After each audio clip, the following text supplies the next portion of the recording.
Bismillahirrahmanirrahim. Alhamdulillahirabbil alamin. Wassalatu wassalamu ala asyrafil anbiya'i wal mursalin wa ala alihi wa sahbihi ajma'in. Allahumma shalli ala sayyidina Muhammad wa ala ali sayyidina Muhammad. Fa inna asdaqal hadits kitabullah wa khairal hadi hadi Muhammadin sallallahu alaihi wasallam. Wa syarrul umuri muhdatsatuha wa kullu muhdatsatin bid'ah wa kullu bid'atin dhalalah wa kullu dhalalatin finnar. Hadis yang ke 243 wa bisanadil muttasil ila al-Imam Ibn Hajar wa an Malik ibn al-Huwairisi radhiyallahu anhu annahu bahawasanya Malik ra'an nabiyya sallallahu alaihi wasallam, dia melihat Nabi sallallahu alaihi wasallam yusalli semayang. Fa iza kana fi witrin min salatihi, maka apabila adalah Nabi sallallahu alaihi wasallam pada witrin, rakaat yang ganjil daripada solatnya, solat Nabi sallallahu alaihi wasallam. Witrin tu rakaat yang ganjil. Rakaat ganjil ni rakaat pertama nak bangkit rakaat kedua, rakaat ketiga nak baca rakaat keempat. Itu lam yanhaq, nescaya Nabi sallallahu alaihi wasallam tidak bangun hatta yastawiya qaidan, sehingga Nabi sallallahu alaihi wasallam duduk bagi sama dulu, sehingga samalah oleh Nabi sallallahu alaihi wasallam hal keadaan duduk. Itu ini duduk ni yakni boleh tu duduk istirahah, gitu. Yakni duduk istirahah. Kita nak bangkit rakaat pertama, nak bangkit rakaat kedua, duduk sat, lepas tu baru bangkit. Gitu. Selepas kita sujud yang kedua, duduk sat, baru bangkit. Begitulah. Rakaat ketiga, Nabi rakaat keempat, kita duduk sat, baru kita bangkit. Rakaat kedua tak apalah, kita duduk tahiyat awal kan. Kalau sembahyang yang 4 rakaat. Kalau sembahyang subuh rakaat pertama, Nabi rakaat kedua, sunat duduk sat. Ini mazhab al-Imam Syafi'i, kata sunat duduk istirahah. Walaupun Tok Imam tak buat, sunat kita buat. Tak dikira menyalahi Tok Imam. Kalau ikut mana boleh menyalahi kan. Tapi Tok Imam tak buat, aku nak buat, tak ada masalah. Sunatlah kita buat. Yang kata sunat duduk istirahah ni, hadis ni rawahul Bukhari, hadis riwayat Imam Bukhari. Yang kata sunat duduk istirahah ni hanyalah mazhab Imam Syafi'i. Mazhab Syafi'i saja kata sunat duduk. Mazhab Syafi'i kata saja sunat duduk. Adapun ketiga-tiga mazhab lagi, mereka kata tak sunat. Mereka kata tak sunat. Sebab apa tak sunat? Alasan mereka dua. Yang pertama, kerana sahabat-sahabat Nabi sallallahu alaihi wasallam semasa mereka mensifatkan solat Nabi sallallahu alaihi wasallam, mereka tak pernah sebut Rasulullah duduk sat baru bangun. Tak ada. Cuma dalam riwayat ni ada. Sahabat Nabi ni kata ada. Tapi kebanyakan sahabat-sahabat yang lain, apabila mereka wasafu salatan Nabi sallallahu alaihi wasallam, lam yazkuruha, mereka tak sebut duduk istirahah ni. Jadi ketiga-tiga mazhab kata alasan kami yang pertama kata duduk istirahah tak sunat, kerana majoriti sahabat bila mereka cerita sifat solat Nabi, mereka tak sebut duduk istirahah. Jadi mereka tak sunat. Yang pertama. Habis tu macam mana mereka nak jawab? Yang keduanya, macam mana mereka nak jawab hadis ni? Hadis ni hadis riwayat Bukhari. Lagu mana mereka nak menjawab hadis ni? Hadis ni kata sunat duduk. Maka jumhur kata yang Rasulullah duduk ni hanyalah beberapa keadaan tertentu. Kemungkinan Rasulullah duduk sat ni sebab apa? Sebab penat. Adapun Rasulullah duduk sat ni sebab apa? Sebab sakit. Ataupun Rasulullah duduk saat ni sebab apa? Sebab usia sudah makin lanjut. Jadi 3 kemungkinan sakit, kemungkinan penat, kemungkinan usia dah makin lanjut. Jadi 3 mazhab kata, yang kata duduk istirahat ni sunat, mereka kata tak tepat. Hadis tu kami terima, cuma bagi mereka Rasulullah buat kerana penat, Rasulullah buat kerana sakit, Rasulullah buat kerana usia makin lanjut. Jadi 3 mazhab tak sunat duduk istirahat. Tu cerita dia. Faham? Jadi 3 mazhab tak sunat duduk. Kita sunat duduk walaupun kita tak sakit, walaupun kita orang muda, kita boleh je lepas-lepas sujud makik terus. Tapi sunat juga duduk. Dalam Fathul Mu'in kata sunat juga duduk walaupun sihat, walaupun cergas, sunat juga duduk kerana beramal riwayat Bukhari. Mazhab ni kata tak sunat. Tak sunat. Kemungkinan Rasulullah buat sebab sakit. Itu sahaja. Lagu tu pula dah. Jadi ala kulihannya benda tu benda khilafiyah. Benda khilafiyah, nak buat pun tak apa, tak mau buat pun tak apa. Kalau tak mau buat pun ikut sukalah. Cuma kita mengaji, kita nak tahu, ini dalil duduk istirahat. Selama ni duduk mengaji kata duduk istirahat. Mana dalil? Ini dalilnya. Rawahul Bukhari. Itu. Jelas habis. Sedap ke? Itu rawahul Bukhari. Hadis 244. Wa an Anasin radhiyallahu anhu anna an-nabiyya sallallahu alaihi wasallam. Nabi sallallahu alaihi wasallam qanata, Rasulullah baca kunut syahran selama sebulan, ba'da rukuk, selepas rukuk, yad'u, Rasulullah berdoa keburukan. Yad'u ala tu berdoa keburukan. Kalau yad'u li, kalau yad'u dengan lam li kan, hak tu berdoa kebaikan. Tapi sini yad'u apa? Yad'u li ke yad'u ala? Haraf jar. Ala. Jadi berdoa keburukan, berdoa mudarat. Itu. Kalau yad'u li berdoa kebaikan. Yad'u ala ahya'in minal arab. Rasulullah berkunut selama sebulan selepas rukuk. Rasulullah berdoa keburukan di atas ahya'in minal arab, beberapa golongan daripada orang Arab. Rasulullah baca kunut. Berapa lama ni baca kunut ni? Selama sebulan. Itu. Hadis ni hadis apa? Muttafaqun alaih. Hadis Bukhari Muslim. Tak apa, kita baca, kita urai. Wali Ahmada wa Daraqutniyin, bagi riwayat Imam Ahmad dan Daraqutni, nahwuhu, seumpama hadis Anas bin Malik, min wajhin akhara, daripada wajah yang lain, daripada sanad yang lain. Tapi wazada, dan bertambahlah. Tambah apa? Ni ada riwayat ni, ada tambahan sikit. Kalau riwayat Daraqutni, riwayat Ahmad lah, wa amma fi subhi falam yazal, maka adapun pada sembahyang subuh, falam yazal senantiasalah Nabi SAW yaqnutu, Nabi baca kunut, hatta faraqad dunya, sehingga berpisahlah oleh Nabi SAW akan dunia. Itu dalam riwayat Ahmad dan Daraqutni. Ada tambahan kata Rasulullah sentiasa baca kunut sehingga Rasulullah wafat. Satu. Okey, habis. Macam mana kita nak faham hadis ni?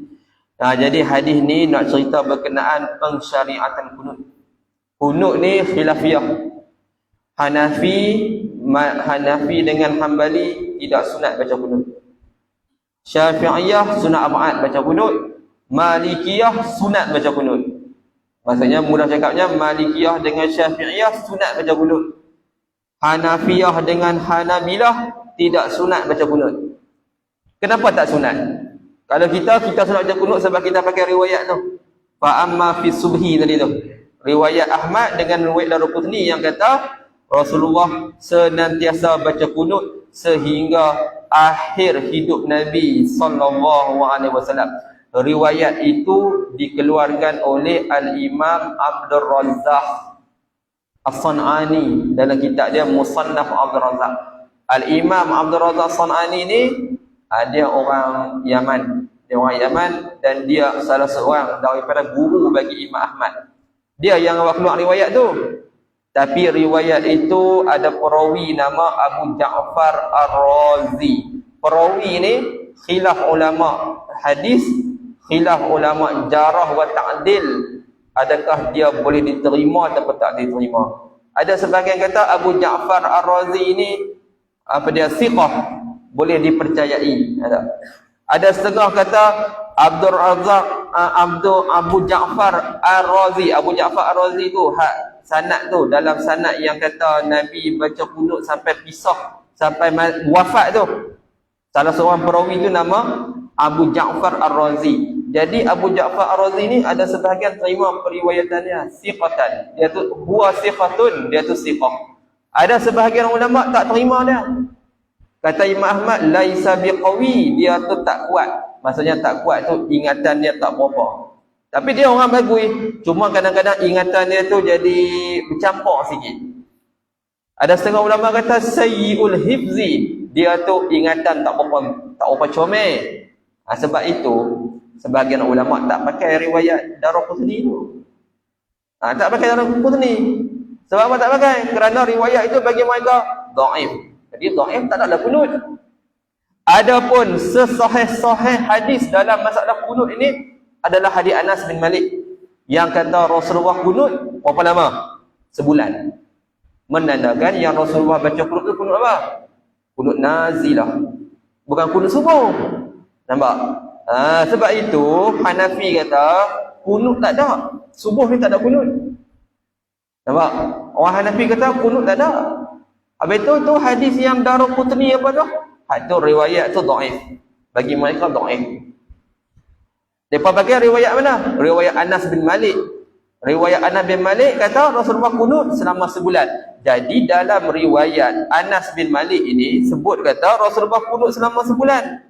Summa tarakahu kan tadi kan? Tak baca tadi. Summa tarakahu. Kemudian Nabi SAW meninggalkan kunut tersebut. Maksudnya Rasulullah baca sebulan.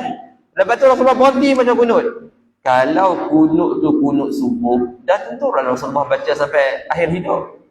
Tapi menandakan Rasulullah baca pada semayang. Semayang tu pula ada setengah kata semayang subuh. Rasulullah baca semayang tu, semayang subuh sekali pun Rasulullah baca sebulan saja. Rasulullah tinggal. Maksudnya kunut yang Rasulullah baca tu bukan kunut subuh. Kunut yang Rasulullah baca tu kunut nazilah. Jadi kalau dah tak habis dah peristiwa tu, Rasulullah berhentilah baca. Jadi sebab itu setengah mazhab kata kunut subuh tak ada. Faham? Kita tak apalah kita nak beramai hak kita, tak ada masalah. Cuma kalau kita pergi Mekah, orang Mekah tak baca kunut.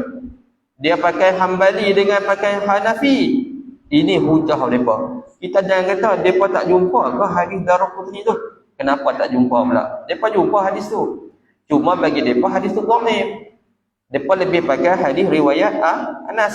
Riwayat Anas muttafaqun alaih, Bukhari dan Muslim. Nampak? Tapi lepas ni tuan-tuan janganlah tak baca kunut pula. Itu cerita dia. Nak baca-baca lah. Kita pun tak marah orang baca kunut, tak ada masalah apa. Sebab benda tu benda khilafiyah. Dalam tu dia kata kan, summa tarakahu. Cuba tengok nombor 2. Syekh Amin Qutbi dia buat nota kaki. Nombor 2, al-muradu bil ahya. Kan tadi dia kata, Rasulullah berdoa keburukan atas ahya. Ahya ni sebahagian daripada orang-orang Arab. Apa dia tu ahya tu? Butunun min bani Sulaimin wa hum ra'lun wa zakwanu wa usayyatu. Tu iaitu puak daripada butun. Butun ni kita kata orang-orang pendalaman daripada Bani Sulaim. Wa hum ra'lun zakwan usayyah. Depa ni Rasulullah hantar panggil ahli-ahli untuk ajak Quran, depa bunuh ahli tu. Jadi Rasulullah geram. Maka bila Rasulullah geram, sembahyang subuh tu Rasulullah baca kunut nazilah. Sebab mereka bunuh utusan Nabi SAW. Yang Rasulullah hantar bukannya untuk pergi perang. Rasulullah hantar untuk apa? Untuk panggil ajak Quran dan sebagainya. Wal hadisu yadullu ala jawazil qunut fil maktubati 'inda nawazil. Nampak? Syekh Qutbi dia buat nota kaki. Dia kata apa? Hadis ini menunjukkan atas harus baca kunut pada sembahyang fardu. Maktubah sembahyang fardu.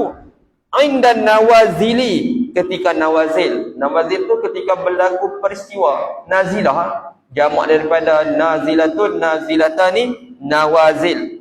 Li fi'lihi alaihi salamu, kerana perbuatan Nabi SAW inda qatlil qurra, ketika dibunuh kori-kori yang Nabi hantar tu, mereka bunuh sanata arba'in minal hijrah. Oh, berlakunya tahun keempat daripada hijrah. Rasulullah wafat tahun ke-11, lambat lagi lah Rasulullah nak wafat kan. Tapi Rasulullah baca kunut situ, kunut tu kunut nazilah, bukan kunut subuh. Nampak tak? Bukan kunut subuh. Itu hujah mazhab lain. Kita kata sunat juga baca, kerana kita pakai Daruqutni tu. Kita pakai Daruqutni. Cuba tengok tadi riwayat tadi. Riwayat yang Rasulullah baca kunut tu, sebut tak semayang apa? Tak sebut semayang apa kan? Ada setengah kata semayang tu semayang subuh. Ada setengah kata semayang tu semayang subuh. Lepas tu pula dalam riwayat ni juga, tengok tu dalam riwayat ni, dalam riwayat Anas tu muttafaqun alaih tu kan. Summa tarakahu. Kemudian Nabi SAW meninggalkan kunut tersebut. Nampak? Tak ada lah sahabat kata lepas Rasulullah tinggal, Rasulullah buat balik kunut. Tak ada. Tarakah. Nabi tinggal balik kunut. Hu tu kembali pada kunut, domir tu. Hu tu kembali pada kunut. Rasulullah tinggal kunut tersebut. Tulis domir. Hu tu kunut. Rasulullah tinggal kunut. Jadi ini dalil. Duk tampak kan? Kalau duk nampak lah. Duk nampak kan? Hak mana kuat? Zuhir kita. Kita bukan nak tarjih, kita bukan ahli tarjih. Tapi zuhir lah, zuhir perasaan hati kita. Duk nampaknya Hanafi dengan Hanbali lebih kuat dalam masalah kunut. Tutup Buni Aziz dulu, dia kata masalah kunut ni memang tak nafi lah. Mazhab Hanafi dengan Hanbali lebih kuat dalam masalah kunut. Kunut tu duk nampak zuhirnya tak sunat baca yang subuh. Tapi tak apa, jangan tak baca pula, baca lah, tak ada masalah. Cuma segi ilmiahnya duk nampaknya Hanafi dengan Hanbali lebih kuat dalam masalah kunut, yang mereka kata kunut tak sunat baca. Sebab begitu, sebab riwayat tu muttafaqun alaih ya. An-Nabi Malik, Bukhari Muslim. Daruqutni dengan Ahmad kan. Walaupun Imam Ahmad riwayat hadis tu, tapi daripada segi sanadnya dhaif. Tak apalah, sanad dhaif pun tak ada masalah. Sebab Abu Ja'far Ar-Razi tu, dia tu ada seorang perawi tu nama Abu Ja'far Ar-Razi. Dia tu ulama tarjih, ulama masih lagi berkhilaf berkenaan status dia. Berkenaan status dia.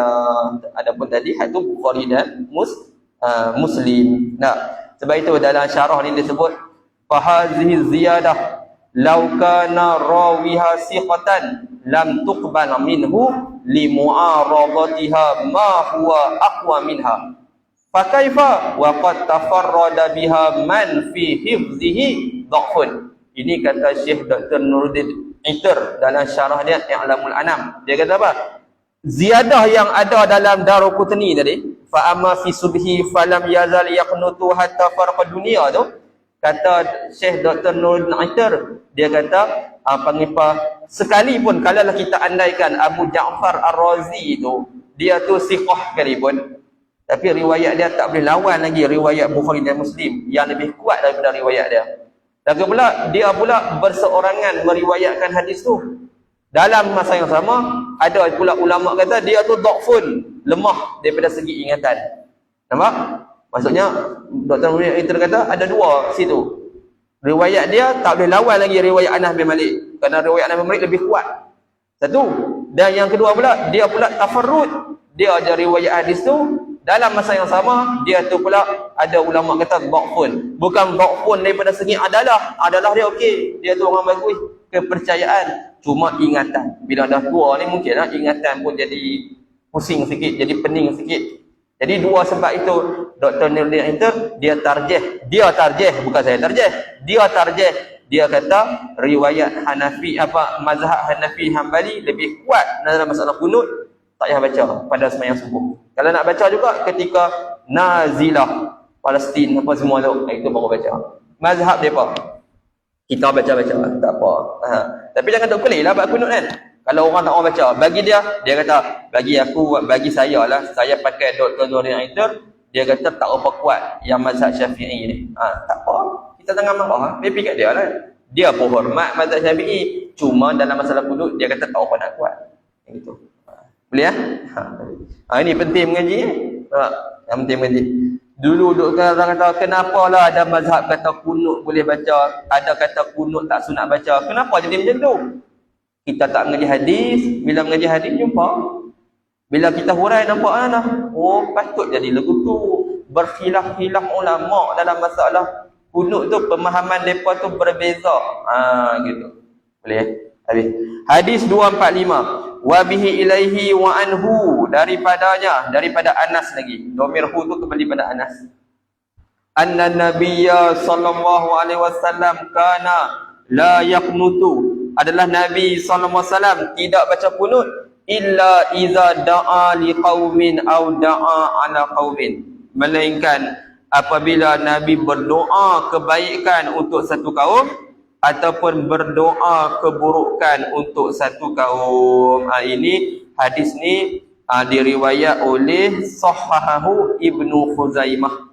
Hadis Anas juga, tapi hadis ni disahihkan oleh Al-Imam Ibnu Khuzaimah. Disahihkan oleh Al-Imam Ibnu Khuzaimah. Jadi maksudnya sini menunjukkan Rasulullah sallallahu alaihi wasallam ada baca kunut, tapi sini ada dua. Ada waktu Rasulullah baca kunut mendoakan untuk kebaikan satu kaum, ataupun ada waktu Nabi baca kunut mendoakan keburukan untuk satu kaum. Yang doa kebaikan untuk satu kaum ni kemungkinannya kunut tu kunut sembahyang witir. Sembahyang witir. Tak, sebab itu ada mazhab kata kunut witir ni sunat baca sepanjang tahun. Kita masa bulan puasa saja kan. Kemungkinan kunut tu kunut witir. Sebab itu doa kebaikan untuk satu kaum. Ada waktu doa keburukan untuk satu kaum. Yang tu kunut nazilah. Yang tu kunut nazilah. Maksudnya duk nampak ni, maksudnya sembahyang ni sembahyang subuh sembahyang subuh. Ataupun sembahyang tu sembahyang witir tadi tu. Habis. Hadis 246, wa bihi ilaihi wa an Sa'id bin Tariq al-Ashja'i radhiyallahu anhu qala, berkatalah oleh Sa'id, qultu li abi, aku kata bagi bapa aku. Bapa dia nama Tariq lah.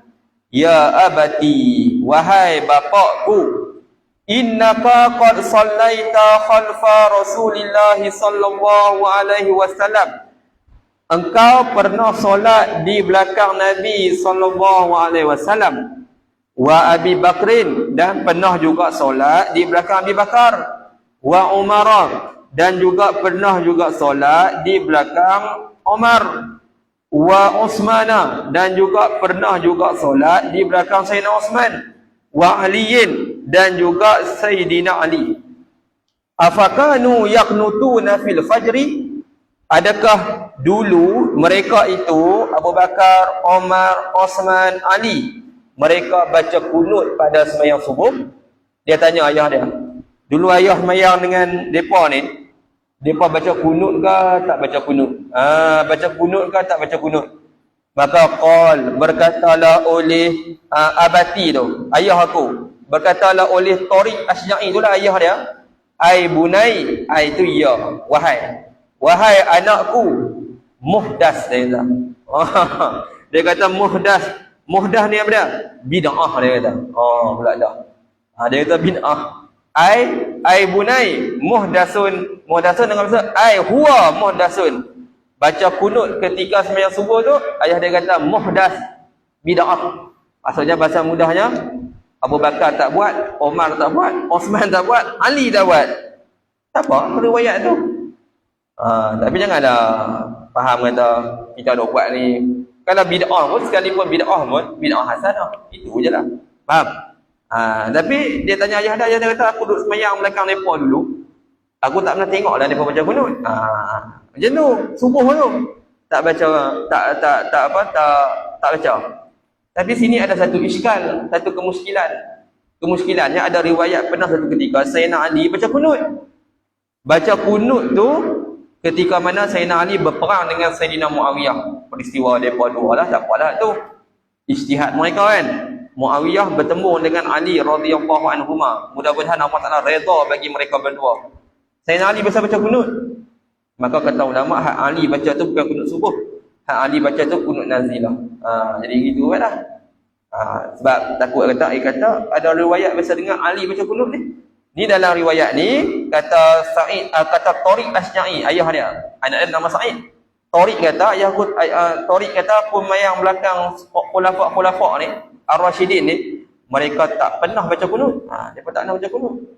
Jadi takut kata Sayyidina Ali biasa baca. Sayyidina Ali baca tu bukan kunut subuh. Sayyidina Ali baca tu kemungkinan besarnya adalah kunut nazilah. Jadi kunut nazilah. Ala kulli halnya yang tadilah juga mazhab kita sunat juga baca. Cuma mungkin bagi Asy'ari ni, Tariq Asy'ari, dia tak pernah tengok panggil khulafa baca tu. Jadi pakai riwayat tu lah. Riwayat tu untuk kata tak ada kunut. Kita tak apa, kita pakai Daraqutni. Boleh ya? Pakai Daraqutni. Rawahul khamsatu illa Abu Daud. Hadis ni diriwayatkan dia oleh 5 orang melainkan Al-Imam Abu Daud. 5 orang tu maksudnya Nasa'i, Ibnu Majah, Tirmizi, Ahmad, lepas tu seorang lagi. Siapa dia? Bukhari, Muslim tak ada lah situ. Bukhari, Muslim tak ada. Bagi Pak Abu Daud, Tirmizi, Nasa'i, Ibnu Majah, Ahmad. Betul lah. Ada 4 lah situ kan? Ada 4. Melainkan Abu Daud. Abu Daud tak riwayat lah hadis tu. Abu Daud. Dalam riwayat Abu Daud tak ada. Ala kulli halnya baca kunut ni masih perbahasannya panjang. Ulama berkhilaf dengan khilaf yang panjang dalam medan ilmu. Bukan berkhilaf dalam bab nak menjesatkan orang baca kunut tau. Tak ada khilaf tu. Cuma yang khilafnya pada sudut ilmu tu, ya khilaf. Satu lagi hadis. Wa 'anil Hasan bin Ali radhiyallahu anhuma annahu qala 'allamni Hasan bin Ali 'allamani cucu Nabi sallallahu alaihi wasallam, 'allamani pemuda ahli syurga, 'allamani Rasulullah sallallahu alaihi wasallam kalimatin aquluhunna fi qunutil witri. Rasulullah ajak aku, Tok Wan aku ajak beberapa kalimah yang aku akan katakan kalimah tadi pada kunut pada kunut witir. Allahumma hdini fi man hadait wa afini fi man afait wa tawallani fi man tawallait wa barik li fi ma a'tait wa qini syarra ma qadait fa innaka taqdi wa la yuqta 'alaik wa innahu la yazillu man walait tabarakta rabbana wa ta'alai. Rawahul khamsah. Khamsah tu Imam Ahmad, Nasa'i, Ibnu Majah, Tirmizi, Abu Daud. Wa zada Tabarani wal Baihaqi, dan telah menambahlah oleh Imam Tabarani dan Baihaqi, wala ya'izzu man adai. Itu ada tambahan. Wa zada Nasa'i min wajhin akhar fi akhirih, telah menambah Imam Nasa'i daripada wajah yang lain pada akhir hadis, akhirnya akhir qunut, wa sallallahu ta'ala ala nabi. Itu Nasa'i. Selawat pula. Walil Baihaqi an Ibni Abbas kana Rasulullah sallallahu alaihi wasallam yu'allimuna du'aan. Kata Ibnu Abbas adalah Nabi SAW ajak kami berdoa nad'u bihi, yang kami berdoa dengannya, dengan doa tadi fi qunut min salati subhi, pada qunut dari salat subuh. Nampak? Masa Syekh dia pakai riwayat ni juga. Sebab Ibnu Abbas kata Rasulullah ajak doa untuk kami baca qunut pada solat subuh. Maksudnya qunut tu bukan qunut nazilah, qunut subuh pakai tu. Tapi tengok wa fi sanadihi dhafun, dan pada sanad yang Ibnu Abbas riwayat ni sanad dia dhaif. Bukan sebab Ibnu Abbas dhaif, perawi yang lepas itu dhaif. Jadi sanad yang Ibnu Abbas Baihaqi itulah, sanad tu sanad dhaif. Jadi sanad dhaif tak boleh lawan lagi lah Hanbali dengan Hanafiyah yang kata tak sunat baca qunut lah. Mazhab Syafi'i kata kami ada dalil yang kata Rasulullah ajak baca qunut pada solat subuh, iaitu riwayat Ibnu Abbas. Kata mazhab lain, betul ada riwayat tu, tapi riwayat tu bermasalah. Sanad dia lemah, tak boleh nak buat hujah pula dah. Bagi mereka tak boleh buat hujah. Kalau kita boleh pakai lagi lah. Kita mazhab Syafi'i dia boleh lagi. Jadi faham masalah qunut ni masalah khilafiyah. Ponok juga banyak masalah qunut ni. Baru jelas lepas ni jelas dah apa perbahasan berkenaan qunut. Wa an Abi Hurairah. Cukup tu. Allah Subhanahu wa taala alam. Bismillahirrahmanirrahim. Wal 'asri innal insana lafi khusr minal ladzina amanu wa 'amilus solihat wa tawassaw bil haqq wa tawassaw bis sabr. Subhanakallahumma bihamdik asyhadu an la ilaha illa anta astaghfiruka wa atubu ilaik.